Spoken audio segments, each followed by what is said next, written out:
বোন শহীদ হয়েছে, হাজার হাজার ভাই বোন আমাদের আহত হয়েছে। আমরা এই বাংলাদেশের বিগত 16 বছরে সরকারের সময় কি দেখেছি? এই বাংলাদেশে যদি একটা পিলারও হতো সেটার ক্রেডিট ওই একজন মানুষকে দেওয়া হতো, কারণ সবকিছু নাকি তার নির্দেশে। তাহলে এই যে বিগত 1.5 মাসে বাংলাদেশে যতগুলো হত্যা হয়েছে, বাংলাদেশে যতগুলো খুন হয়েছে, সেগুলোর হুকুম আসলে কোথা থেকে এসেছে আমরা জানি।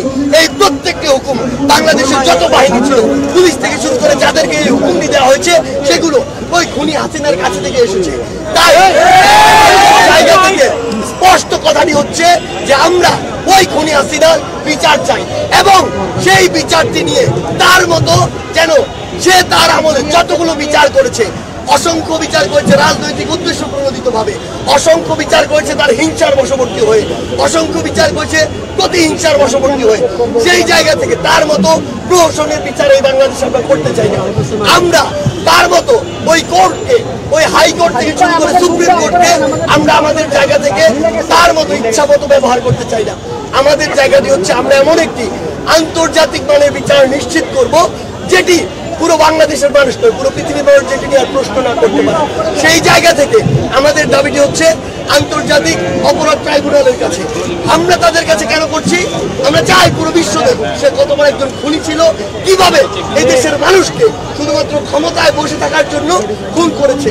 সেই জায়গা থেকে আমরা একটি বিশ্বব্যাপী একটি গ্রহণযোগ্য বিচার নিশ্চিত করার জন্য আন্তর্জাতিক মাধ্যমের বিচারটি করতে চাই। এখন 1971 সাল নয়, 1990 সাল নয়, 2024 সালে দাঁড়িয়ে কে কি বলছে, কে কি করছে, কার উদ্দেশ্য কি, বাংলাদেশের প্রত্যন্ত অঞ্চলের একটি মানুষের সেটি জানে। সে যে ক্ষমতায় থাকার জন্য আরো 10, 20, 50 হাজার মানুষের লাশ ফেলার জন্য প্রস্তুত ছিল, সেটি বাংলাদেশের এতটাই ক্ষমতা পিপাসু হয়ে গিয়েছিল যে আর্মি, নেভি, এয়ারফোর্সকে পর্যন্ত হুমকি দিয়েছিল যেন যে কোনো উপায় তাকে ক্ষমতায় টিকিয়ে রাখা হয়। এর জন্য বাংলাদেশের মানুষের ওই গণঅভ্যুত্থানে গুলি চালানোর জন্য সে প্রস্তুত ছিল। আজকে ওই 3 বাহিনী যদি তাদের ওই কথাগুলো, তার ওই কথাগুলোর এগেনস্টে না দাঁড়াতো, হয়তো বাংলাদেশে অনেক বড় একটি বিভীষিকা হতে পারত। কিন্তু দিন শেষে আসলে এই যে গণঅভ্যুত্থানটি হয়েছে, এই যে বাংলাদেশের নতুন স্বাধীনতা এসেছে, এটি আসলে রক্ষা করেছে দেশের জনগণ।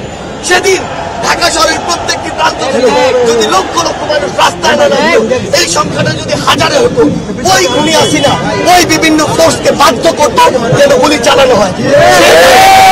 সে যখন বীরু কাপুরুষ চোরের মতো, খুনির মতো দেশ ছেড়ে পালিয়েছে, তখন তার তো আর কিছু বলার নেই। সেই জায়গা থেকে নিজের মুখ বাঁচানোর জন্য এসব নোংরা কথা সে বলছে। কিন্তু আমরা স্পষ্ট করে বলে দিতে চাই, বাংলাদেশের মানুষ এখন আর শিশু নয়। বাংলাদেশের ওই গ্রামের মানুষ এখন যা বুঝাবেন তাই বুঝবে, এই দিন আর নেই। বাংলাদেশের মানুষ জানে আপনি নিজে ক্ষমতায় টিকে থাকার জন্য 16 বছরে যেমন হাজার হাজার খুন, গুম, লাশ ফেলেছেন, ঠিক তেমনি এই 5ই আগস্টেও আপনি হাজার হাজার মানুষের জীবন নেওয়ার জন্য প্রস্তুত ছিলেন। আপনি একজন খুনি, আপনি খুনি শেখ হাসিনা।